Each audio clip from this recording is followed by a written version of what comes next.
En su manera de pronunciar la palabra, particular, había algo que me produjo un estremecimiento sin saber por qué. No, nada de particular, le dije, por lo menos, nada más de lo que ya sabemos por el periódico. Mucho me temo, me replicó, que la Gazette no haya logrado penetrar en el insólito horror del asunto. Pero dejemos las necias opiniones de este papelucho.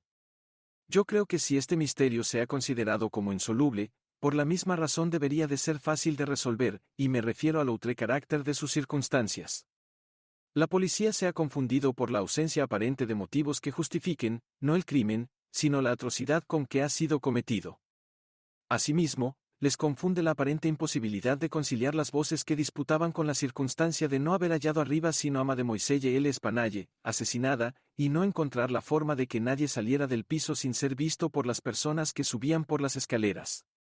El extraño desorden de la habitación, que el cadáver metido con la cabeza hacia abajo en la chimenea, la mutilación espantosa del cuerpo de la anciana, todas estas consideraciones, con las ya descritas y otras no dignas de mención, han sido suficientes para paralizar sus facultades, haciendo que fracasara por completo la tan cacareada perspicacia de los agentes del gobierno. Han caído en el grande aunque común error de confundir lo insólito con lo incomprensible. Pero precisamente por estas desviaciones de lo normal es por donde ha de hallar la razón su camino en la investigación de la verdad, en el caso de que ese hallazgo sea posible. En investigaciones como la que estamos realizando ahora, no hemos de preguntarnos tanto, ¿qué ha ocurrido?, como, ¿qué ha ocurrido que no había ocurrido jamás hasta ahora? Realmente la sencillez con que yo he de llegar o he llegado ya a la solución de este misterio, se halla en razón directa con su aparente falta de solución en el criterio de la policía. Con mudo asombro, contemplé a mi amigo. Estoy esperando ahora, continuó diciéndome mirando a la puerta de nuestra habitación, a un individuo que aun cuando probablemente no ha cometido esta carnicería bien puede estar, en cierta medida, complicado en ella. Es probable que resulte inocente de la parte más desagradable de los crímenes cometidos. Creo no equivocarme en esta suposición, porque en ella se funda mi esperanza de descubrir el misterio. Espero a este individuo aquí en esta habitación y de un momento a otro. Cierto es que puede no venir, pero lo probable es que venga. Si viene, hay que detenerlo. Aquí hay unas pistolas, y los dos sabemos cómo usarlas cuando las circunstancias lo requieren. Sin saber lo que hacía, ni lo que oía, tomé las pistolas, mientras Dupin continuaba hablando como si monologara. Se dirigían sus palabras a mí pero su voz no muy alta, tenía esa entonación empleada frecuentemente al hablar con una persona que se halla un poco distante. Sus pupilas inexpresivas miraban fijamente hacia la pared. La experiencia ha demostrado plenamente que las voces que disputaban, dijo, oídas por quienes subían las escaleras, no eran las de las dos mujeres. Este hecho descarta el que la anciana hubiese matado primeramente a su hija y se hubiera suicidado después. Hablo de esto únicamente por respeto al método, porque, además, la fuerza de Madame L. Espanaye no hubiera conseguido nunca arrastrar el cuerpo de su hija por la chimenea arriba tal como fue hallado. Por otra parte, la naturaleza de las heridas excluye totalmente la idea del suicidio. Por tanto, el asesinato ha sido cometido por terceras personas, y las voces de estas son las que se oyeron disputar. Permítame que le haga notar, no todo lo que se ha declarado con respecto a estas voces, sino lo que hay de particular en las declaraciones. ¿No ha observado usted nada en ellas? Yo le dije que había observado que mientras todos los testigos coincidían en que la voz grave era de un francés, había un gran desacuerdo por lo que respecta a la voz aguda, o áspera, como uno de ellos la había calificado. Esto es evidencia pura, dijo, pero no lo particular de esa evidencia. Usted no ha observado nada característico, pero, no obstante había algo que observar. Como ha notado usted, los testigos estuvieron de acuerdo en cuanto a la voz grave. En ello había unanimidad. Pero lo que respecta a la voz aguda consiste su particularidad, no en el desacuerdo, sino en que, cuando un italiano, un inglés, un español, un holandés y un francés intentan describirla, cada uno de ellos opina que era la de un extranjero. Cada uno está seguro de que no es la de un compatriota, y cada uno la compara, no a la de un hombre de una nación cualquiera cuyo lenguaje conoce, sino todo lo contrario. Supone el francés que era la voz de un español y que hubiese podido distinguir algunas palabras de haber estado familiarizado con el español. El holandés sostiene que fue la de un francés, pero sabemos que, por no conocer este idioma, el testigo había sido interrogado por un intérprete. Supone el inglés que la voz fue la de un alemán, pero añade que no entiende el alemán. El español está seguro de que es la de un inglés, pero tan solo lo cree por la entonación, ya que no tiene ningún conocimiento del idioma. El italiano cree que es la voz de un ruso, pero jamás ha tenido conversación alguna con un ruso. Otro francés difiere del primero, y está seguro de que la voz era de un italiano, pero aunque no conoce este idioma, está, como el español, seguro de ello por su entonación. Ahora bien, cuán extraña debía de ser aquella voz para que tales testimonios pudieran darse de ella, en cuyas inflexiones, ciudadanos de 5 grandes naciones europeas, no pueden reconocer nada que les sea familiar. Tal vez usted diga que puede muy bien haber sido la voz de un asiático o la de un africano, pero ni los asiáticos ni los africanos se ven frecuentemente por París. Pero, sin decir que esto sea posible, quiero ahora dirigir su atención sobre 3 puntos. Uno de los testigos describe aquella voz como más áspera que aguda, otros dicen que es rápida y desigual. En este caso, no hubo palabras ni sonidos que se parezcan a ella, que ningún testigo mencionara como inteligibles.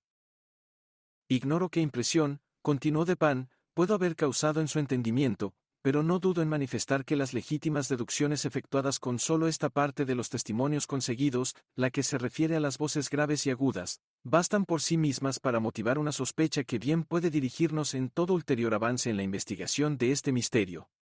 He dicho, legítimas deducciones, pero así no queda del todo explicada mi intención. Quiero únicamente manifestar que esas deducciones son las únicas apropiadas, y que mi sospecha se origina inevitablemente en ellas como una conclusión única. No diré todavía cuál es esa sospecha. Tan solo deseo hacerle comprender a usted que para mí tiene fuerza bastante para dar definida forma, determinada tendencia, a mis investigaciones en aquella habitación.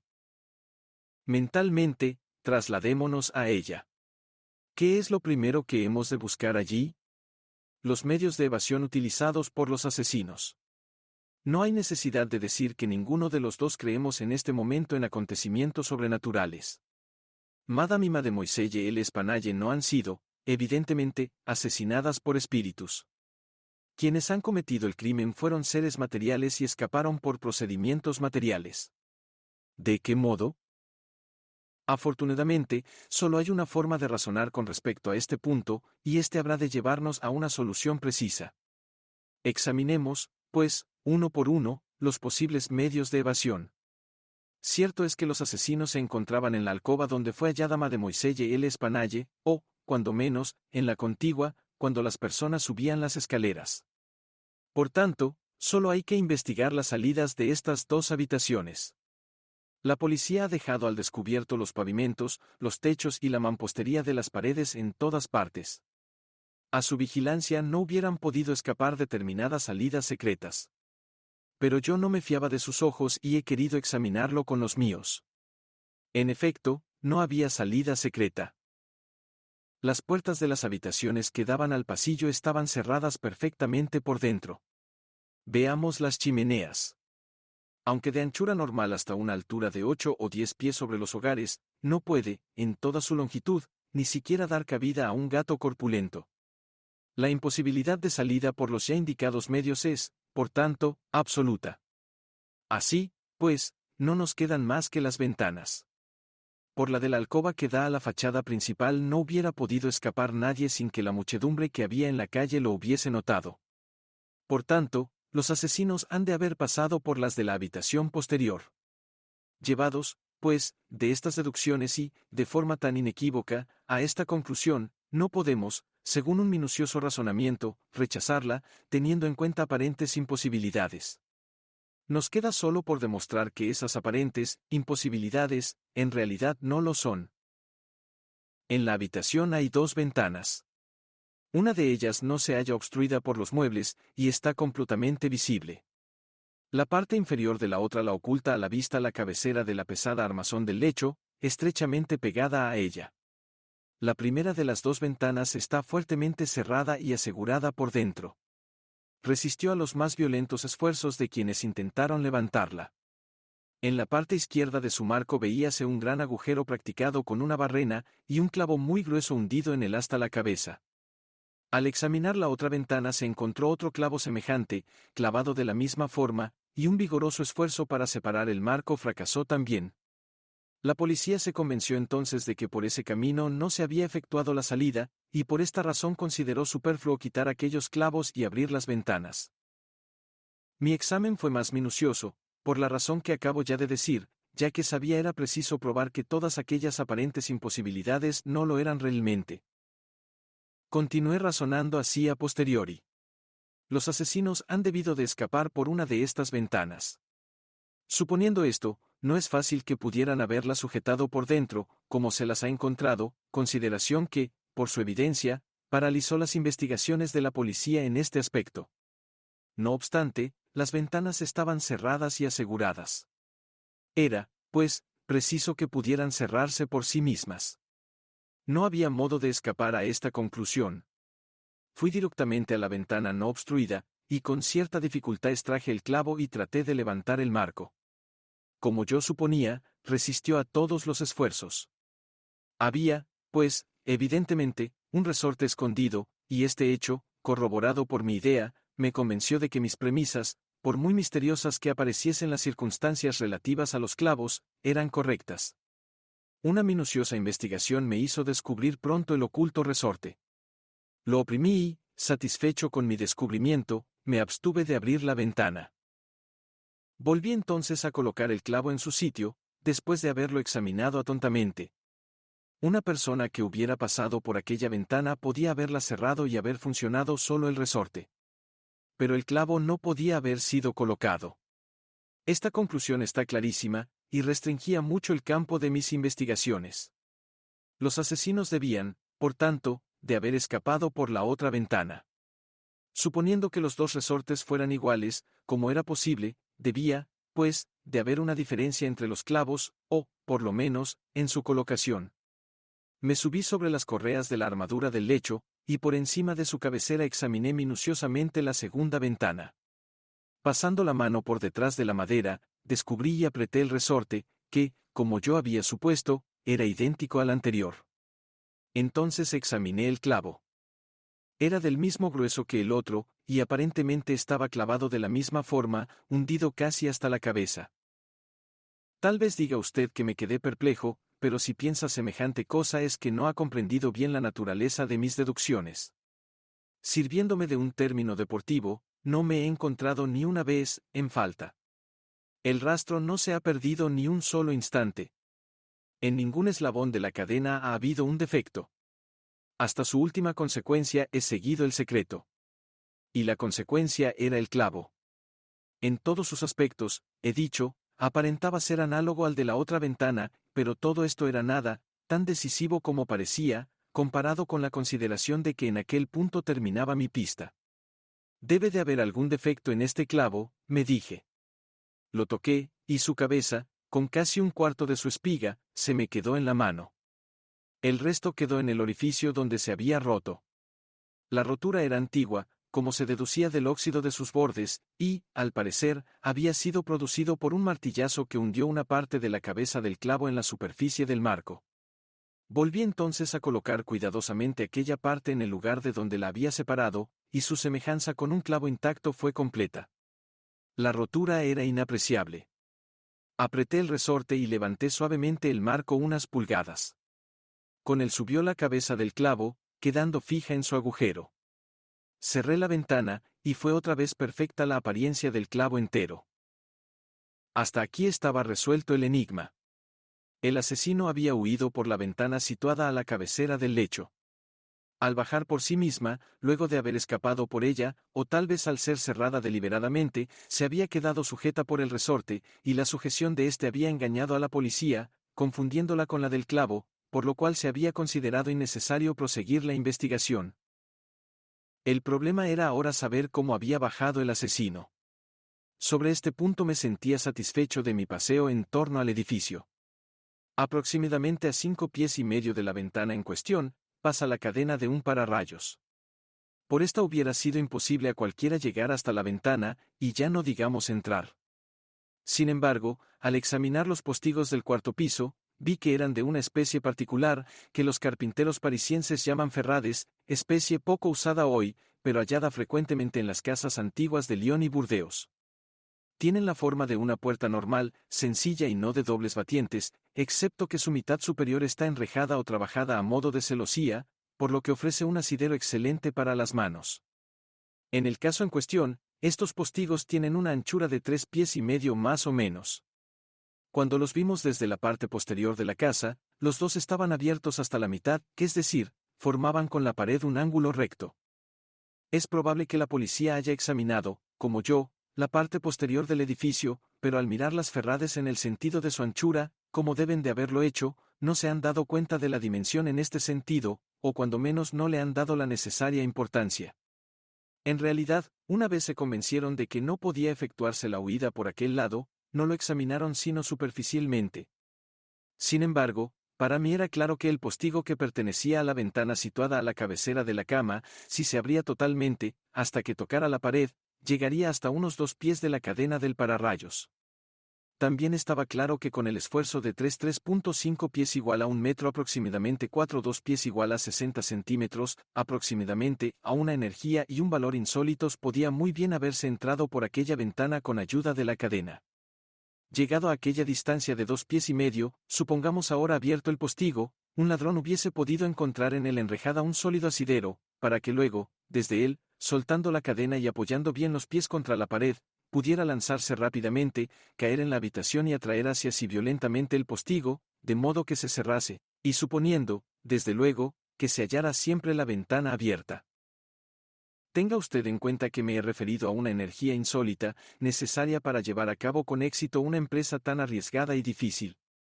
Mi propósito es el de demostrarle, en primer lugar, que el hecho podía realizarse, y en segundo, y muy principalmente, llamar su atención sobre el carácter extraordinario, casi sobrenatural, de la agilidad necesaria para su ejecución.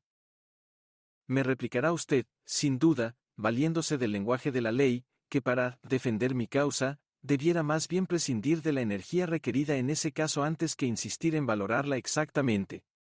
Esto es realizable en la práctica forense, pero no en la razón. Mi objetivo final es la verdad tan solo, y mi propósito inmediato conducir a usted a que compare esa insólita energía de que acabo de hablarle con la peculiarísima voz aguda, o áspera, y desigual, con respecto a cuya nacionalidad no se han hallado siquiera 2 testigos que estuviesen de acuerdo, y en cuya pronunciación no ha sido posible descubrir una sola sílaba. A estas palabras comenzó a formarse en mi espíritu una vaga idea de lo que pensaba de Pan. Me parecía llegar al límite de la comprensión, sin que todavía pudiera entender, lo mismo que esas personas que se encuentran algunas veces al borde de un recuerdo y no son capaces de llegar a conseguirlo. Mi amigo continuó su razonamiento. Habrá usted visto, dijo, que he retrotraído la cuestión del modo de salir al de entrar. Mi plan es demostrarle que ambas cosas se han efectuado de la misma manera y por el mismo sitio. Volvamos ahora al interior de la habitación. Estudiemos todos sus aspectos. Según se ha dicho, los cajones de la cómoda han sido saqueados, aunque han quedado en ellos algunas prendas de vestir. Esta conclusión es absurda. Es una simple conjetura, muy necia, por cierto, y nada más. ¿Cómo es posible saber que todos esos objetos encontrados en los cajones no eran todo lo que contenían? Madame L'Espanaye y su hija vivían una vida excesivamente retirada. No se trataban con nadie, salían rara vez y, por consiguiente, tenían pocas ocasiones para cambiar de vestido. Los objetos que se han encontrado eran de tan buena calidad, por lo menos, como cualquiera de los que posiblemente hubiesen poseído esas señoras. Si un ladrón hubiera cogido alguno, ¿por qué no los mejores, o por qué no todos? En fin, ¿hubiese abandonado 4.000 francos en oro para cargar con un fardo de ropa blanca? El oro fue abandonado. Casi la totalidad de la suma mencionada por Monsieur Mignaud, el banquero, ha sido hallada en el suelo, en los saquitos. Insisto, por tanto, en querer descartar de su pensamiento la idea desatinada de un motivo, engendrada en el cerebro de la policía por esa declaración que se refiere a dinero entregado a la puerta de la casa. Coincidencias 10 veces más notables que esta, entrega del dinero y asesinato, 3 días más tarde, de la persona que lo recibe, se presentan constantemente en nuestra vida sin despertar siquiera nuestra atención momentánea. por lo general las coincidencias son otros tantos motivos de error en el camino de esa clase de pensadores educados de tal modo que nada saben de la teoría de probabilidades, esa teoría a la cual las más memorables conquistas de la civilización humana deben lo más glorioso de su saber. En este caso, si el oro hubiera desaparecido, el hecho de haber sido entregado 3 días antes hubiese podido parecer algo más que una coincidencia. Corroboraría la idea de un motivo. Pero, dadas las circunstancias reales del caso, si hemos de suponer que el oro ha sido el móvil del hecho, también debemos imaginar que quien lo ha cometido ha sido tan vacilante y tan idiota que ha abandonado al mismo tiempo el oro y el motivo. Fijados bien en nuestro pensamiento los puntos sobre los cuales he llamado su atención, la voz peculiar, la insólita agilidad y la sorprendente falta de motivo en un crimen de una atrocidad tan singular como este, examinemos por sí misma esta carnicería. Nos encontramos con una mujer estrangulada con las manos y metida cabeza abajo en una chimenea. Normalmente, los criminales no emplean semejante procedimiento de asesinato. En el violento modo de introducir el cuerpo en la chimenea habrá usted de admitir que hay algo excesivamente exagerado, algo que está en desacuerdo con nuestras corrientes nociones respecto a los actos humanos, aun cuando supongamos que los autores de este crimen sean los seres más depravados. Por otra parte, piense usted cuán enorme debe de haber sido la fuerza que logró introducir tan violentamente el cuerpo hacia arriba en una abertura como aquella, por cuanto los esfuerzos unidos de varias personas apenas si lograron sacarlo de ella. Fijemos ahora nuestra atención en otros indicios que ponen de manifiesto este vigor maravilloso. Había en el hogar unos espesos mechones de grises cabellos humanos. Habían sido arrancados de cuajo. ¿Sabe usted la fuerza que es necesaria para arrancar de la cabeza, aun cuando no sean más que 20 o 30 cabellos a la vez? Usted habrá visto tan bien como yo aquellos mechones. Sus raíces, qué espantoso espectáculo, tenían adheridos fragmentos de cuero cabelludo, segura prueba de la prodigiosa fuerza que ha sido necesaria para arrancar tal vez 1.000.000 de cabellos a la vez. La garganta de la anciana no solo estaba cortada, sino que tenía la cabeza completamente separada del cuerpo, y el instrumento para esta operación fue una sencilla navaja barbera. Le ruego que se fije también en la brutal ferocidad de tal acto. No es necesario hablar de las magulladuras que aparecieron en el cuerpo de Madame L'Espanaye. Monsieur Dumas y su honorable colega Monsieur Etienne han declarado que habían sido producidas por un instrumento romo. En ello, estos señores están en lo cierto. El instrumento ha sido, sin duda alguna, el pavimento del patio sobre el que la víctima ha caído desde la ventana situada encima del lecho. Por muy sencilla que parezca ahora esta idea, escapó a la policía, por la misma razón que le impidió notar la anchura de los postigos, porque, dada la circunstancia de los clavos, su percepción estaba herméticamente cerrada a la idea de que las ventanas hubieran podido ser abiertas. Si ahora, como añadidura a todo esto, ha reflexionado usted bien acerca del extraño desorden de la habitación, hemos llegado ya al punto de combinar las ideas de agilidad maravillosa, fuerza sobrehumana, bestial ferocidad, carnicería sin motivo, una grotesquería en lo horrible, extraña en absoluto a la humanidad, y una voz extranjera por su acento para los oídos de hombres de distintas naciones y desprovista de todo silabeo que pudieran advertirse distinta e inteligiblemente. ¿Qué se deduce de todo ello? ¿Cuál es la impresión que ha producido en su imaginación? Al hacerme de pan esta pregunta, sentí un escalofrío. Un loco ha cometido ese crimen, dije, algún lunático furioso que se habrá escapado de alguna maison de santé vecina. En algunos aspectos, me contestó, no es desacertada su idea. Pero hasta en sus más feroces paroxismos, las voces de los locos no se parecen nunca a esa voz peculiar oída desde la calle. Los locos pertenecen a una nación cualquiera, y su lenguaje, aunque incoherente, es siempre articulado. Por otra parte, el cabello de un loco no se parece al que yo tengo en la mano. De los dedos rígidamente crispados de Madame L'Espanaye he desenredado este pequeño mechón. ¿Qué puede usted deducir de esto? De pan, exclamé, completamente desalentado, qué cabello más raro. No es un cabello humano. Yo no he dicho que lo fuera, me contestó. Pero antes de decidir con respecto a este particular, le ruego que examine este pequeño diseño que he trazado en un trozo de papel. Es un facsímil que representa lo que una parte de los testigos han declarado como cárdenas magulladuras y profundos rasguños producidos por las uñas en el cuello de Mademoiselle L'Espanaye, y que los doctores Dumas y Etienne llaman una serie de manchas lívidas evidentemente producidas por la impresión de los dedos. Comprenderá usted, continuó mi amigo, desdoblando el papel sobre la mesa y ante nuestros ojos, que este dibujo da idea de una presión firme y poderosa. Aquí no hay deslizamiento visible. Cada dedo ha conservado, quizás hasta la muerte de la víctima, la terrible presa en la cual se ha moldeado. Pruebe usted ahora de colocar sus dedos, todos a un tiempo, en las respectivas impresiones, tal como las ve usted aquí. Lo intenté en vano. Es posible, continuó, que no efectuemos esta experiencia de un modo decisivo.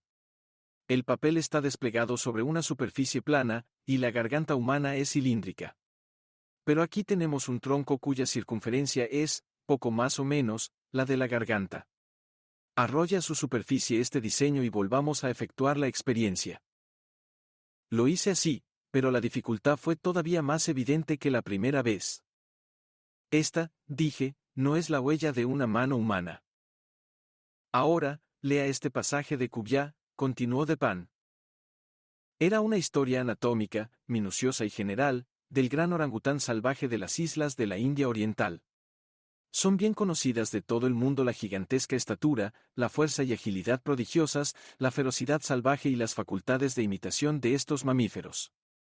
Comprendí entonces, de pronto, todo el horror de aquellos asesinatos. La descripción de los dedos, dije, cuando hube terminado la lectura, está perfectamente de acuerdo con este dibujo. Creo que ningún animal, excepto el orangután de la especie que aquí se menciona, puede haber dejado huellas como las que ha dibujado usted. Este mechón de pelo ralo tiene el mismo carácter que el del animal descrito por Cuvier. Pero no me es posible comprender las circunstancias de este espantoso misterio. Hay que tener en cuenta, además, que se oyeron disputar dos voces, indiscutiblemente, una de ellas pertenecía a un francés. Cierto, y recordará usted una expresión atribuida casi unánimemente a esa voz por los testigos, la expresión «Mon Dieu». Y en tales circunstancias, uno de los testigos, Manteny, el confitero, la identificó como expresión de protesta o reconvención. Por tanto, yo he fundado en estas voces mis esperanzas de la completa solución de este misterio. Indudablemente, un francés conoce el asesinato. Es posible, y en realidad, más que posible, probable, que él sea inocente de toda participación en los hechos sangrientos que han ocurrido. Puede habérsele escapado el orangután, y puede haber seguido su rastro hasta la habitación. Pero, dadas las agitadas circunstancias que se hubieran producido, pudo no haberle sido posible capturarle de nuevo. Todavía anda suelto el animal. No es mi propósito continuar estas conjeturas, y las califico así porque no tengo derecho a llamarlas de otro modo, ya que los atisbos de reflexión en que se fundan apenas alcanzan la suficiente base para ser apreciables incluso para mi propia inteligencia, y, además, porque no puedo hacerlas inteligibles para la comprensión de otra persona. Llamémoslas, pues, conjeturas, y considerémoslas así. Sí, como yo supongo, el francés a que me refiero es inocente de tal atrocidad, este anuncio que, a nuestro regreso, dejé en las oficinas de Le Monde, un periódico consagrado a intereses marítimos y muy buscado por los marineros, nos lo traerá a casa. Me entregó el periódico, y leí. Capturado, en el Bois de Boulogne se ha encontrado a primeras horas de la mañana del día, de los Corrientes, la mañana del crimen, un enorme orangután de la especie de Borneo. Su propietario, que se sabe es un marino perteneciente a la tripulación de un navío maltés, podrá recuperar el animal, previa su identificación, pagando algunos pequeños gestos ocasionados por su captura y manutención. Dirigirse al número, de la Rue. Faubourg Saint-Germain, tercero. ¿Cómo ha podido usted saber, le pregunté a Dupin, que el individuo de que se trata es marinero y está enrolado en un navío maltés? Yo no lo conozco, repuso Dupin. No estoy seguro de que exista. Pero tengo aquí este pedacito de cinta que, a juzgar por su forma y su grasiento aspecto, ha sido usada, evidentemente, para anudar los cabellos en forma de esas largas queues a que tan aficionados son los marineros. Por otra parte, este lazo saben anudarlo muy pocas personas, y es coletas. Característico de los malteses. Recogí esta cinta al pie de la cadena del pararrayos. No puede pertenecer a ninguna de las dos víctimas.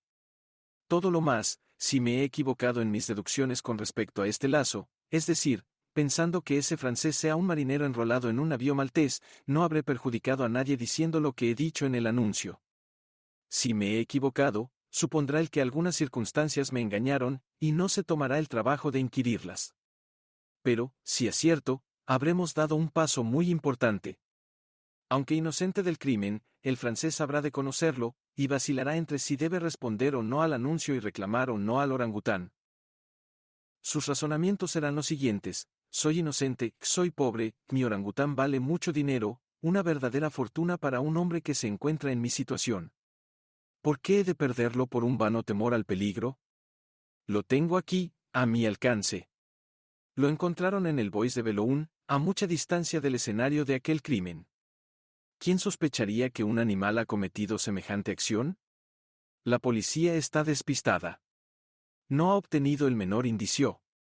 Dado el caso de que sospecharan del animal, será imposible demostrar que yo tengo conocimiento del crimen, ni mezclarme en él por el solo hecho de conocerlo. Además, me conocen. El anunciante me señala como dueño del animal. No sé hasta qué punto llega este conocimiento. Si soslayo el reclamar una propiedad de tanto valor y que, además, se sabe que es mía, concluiré haciendo sospechoso al animal. No es prudente llamar la atención sobre mí ni sobre él. Contestaré, por tanto, a este anuncio, recobraré mi orangután y le encerraré hasta que se haya olvidado por completo este asunto. En este instante oímos pasos en la escalera. Esté preparado, me dijo Dupin. Coja sus pistolas, pero no haga uso de ellas, ni las enseñe, hasta que yo le haga una señal. Habíamos dejado abierta la puerta principal de la casa. El visitante entró sin llamar y subió algunos peldaños de la escalera. Ahora, sin embargo, parecía vacilar. Le oímos descender. Dupin se precipitó hacia la puerta, pero en aquel instante le oímos subir de nuevo. Ahora ya no retrocedía por segunda vez, sino que subió con decisión y llamó a la puerta de nuestro piso. Adelante, dijo Dupin con voz satisfecha y alegre. Entró un hombre. A no dudarlo, era un marinero, un hombre alto, fuerte, musculoso, con una expresión de arrogancia no del todo desagradable. Su rostro, muy atezado, estaba oculto en más de su mitad por las patillas y el bigote. Estaba provisto de un grueso garrote de roble, y no parecía llevar otras armas. Saludó, inclinándose torpemente, pronunciando un «buenas tardes», con acento francés, el cual, aunque, bastardeada levemente por el suizo, daba a conocer a las claras su origen parisiense. «Siéntese, amigo», dijo Dupin. «Supongo que viene a reclamar su orangután. Le aseguro que casi se lo envidio. Es un hermoso animal, y, sin duda alguna, de mucho precio. ¿Qué edad cree usted que tiene?» El marinero suspiró hondamente, como quien se libra de un peso intolerable, y contestó luego con voz firme: «No puedo decírselo, pero no creo que tenga más de 4 o 5 años. ¿Lo tiene usted aquí?» «Oh, no. Esta habitación no reúne condiciones para ello. Está en una cuadra de alquiler en la Rue Dubourg, cerca de aquí. Mañana por la mañana, si usted quiere, podrá recuperarlo. Supongo que vendrá usted preparado para demostrar su propiedad». «Sin duda alguna, señor. Mucho sentiré tener que separarme de él», dijo Dupin. «No pretendo que se haya usted tomado tantas molestias para nada, señor», dijo el hombre. «Ni pensarlo. Estoy dispuesto a pagar una gratificación por el hallazgo del animal, mientras sea razonable». «Bien», contestó mi amigo. «Todo esto es, sin duda, muy justo. Veamos. ¿Qué voy a pedirle?» «Ah, ya sé. Se lo diré ahora. Mi gratificación será esta: ha de decirme usted cuanto sepa con respecto a los asesinatos de la Rue Morgue». Estas últimas palabras las dijo Dupin en voz muy baja y con una gran tranquilidad. Con análoga tranquilidad se dirigió hacia la puerta, la cerró y se guardó la llave en el bolsillo. Luego sacó la pistola, y, sin mostrar agitación alguna, la dejó sobre la mesa. La cara del marinero enrojeció como si se hallara en un arrebato de sofocación. Se levantó y empuñó su bastón. Pero inmediatamente se dejó caer sobre la silla, con un temblor convulsivo y con el rostro de un cadáver. No dijo una sola palabra, y le compadecí de todo corazón. «Amigo mío», dijo Dupin bondadosamente, le aseguro que se alarma usted sin motivo alguno. No es nuestro propósito causarle el menor daño. Le doy a usted mi palabra de honor de caballero y francés, que nuestra intención no es perjudicarle. Sé perfectamente que nada tiene usted que ver con las atrocidades de la Rue Morgue. Sin embargo, no puedo negar que, en cierto modo, está usted complicado. Por cuanto le digo, comprenderá usted perfectamente que, con respecto a este punto, poseo excelentes medios de información, medios en los cuales no hubiera usted pensado jamás. El caso está ya claro para nosotros. Nada ha hecho usted que haya podido evitar. Naturalmente, nada que lo haga a usted culpable. Nadie puede acusarle de haber robado, pudiendo haberlo hecho con toda impunidad, y no tiene tampoco nada que ocultar. También carece de motivos para hacerlo. Además, por todos los principios del honor, está usted obligado a confesar cuanto sepa. Se ha encarcelado a un inocente a quien se acusa de un crimen cuyo autor solamente usted puede señalar. Cuando Dupin hubo pronunciado estas palabras, ya el marinero había recobrado un poco su presencia de ánimo. Pero toda su arrogancia había desaparecido. «¡Que Dios me ampare!», exclamó después de una breve pausa. «Le diré cuanto sepa sobre el asunto, pero estoy seguro de que no creerá usted ni la mitad siquiera. Estaría loco si lo creyera. Sin embargo, soy inocente, y aunque me cueste la vida le hablaré con franqueza». En resumen, fue esto lo que nos contó. Había hecho recientemente un viaje al archipiélago Índico. Él formaba parte de un grupo que desembarcó en Borneo, y pasó al interior para una excursión de placer. Entre él y un compañero suyo habían dado captura al orangután. Su compañero murió, y el animal quedó de su exclusiva pertenencia. Después de muchas molestias producidas por la ferocidad indomable del cautivo, durante el viaje de regreso consiguió por fin alojarlo en su misma casa, en París, donde, para no atraer sobre él la curiosidad insoportable de los vecinos, lo recluyó cuidadosamente, con objeto de que curase de una herida que se había producido en un pie con una astilla, a bordo de su buque. Su proyecto era venderlo. Una noche, o, mejor dicho, una mañana, la del crimen, al volver de una francachela celebrada con algunos marineros, encontró al animal en su alcoba. Se había escapado del cuarto contiguo, donde él creía tenerlo seguramente encerrado. Se hallaba sentado ante un espejo, teniendo una navaja de afeitar en una mano. Estaba todo enjabonado, intentando afeitarse, operación en la que probablemente había observado a su amo a través del ojo de la cerradura. Aterrado, viendo tan peligrosa arma en manos de un animal tan feroz y sabiéndole muy capaz de hacer uso de ella, el hombre no supo qué hacer durante un segundo. Frecuentemente había conseguido dominar al animal en sus accesos más furiosos utilizando un látigo, y recurrió a él también en aquella ocasión. Pero al ver el látigo, el orangután saltó de repente fuera de la habitación, echó a correr escaleras abajo, y, viendo una ventana, desgraciadamente abierta, salió a la calle. El francés, desesperado, corrió tras él. El mono, sin soltar la navaja, se paraba de vez en cuando, se volvía y le hacía muecas, hasta que el hombre llegaba cerca de él, que entonces escapaba de nuevo. La persecución duró así un buen rato. Se hallaban las calles en completa tranquilidad, porque serían las 3 de la madrugada. Al descender por un pasaje situado detrás de la Rue Morgue, la atención del fugitivo fue atraída por una luz procedente de la ventana abierta de la habitación de Madame L'Espanaye, en el cuarto piso.